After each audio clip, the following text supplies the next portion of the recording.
ಆನಂದ ಶಯನ ಅನಂತನ ನಯನ ನೋಡುವ ನಿಮ್ಮ ನಳಿನ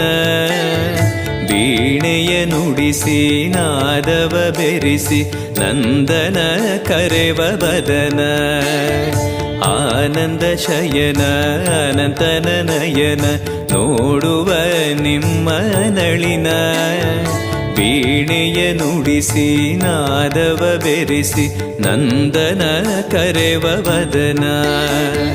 ಭಾಗ್ಯವಿದು ಗುರು ಭಾಗ್ಯವಿದು ಮಧುರಾಪತಿಯನ್ನ ನಟನ ಮಧುರವಿದು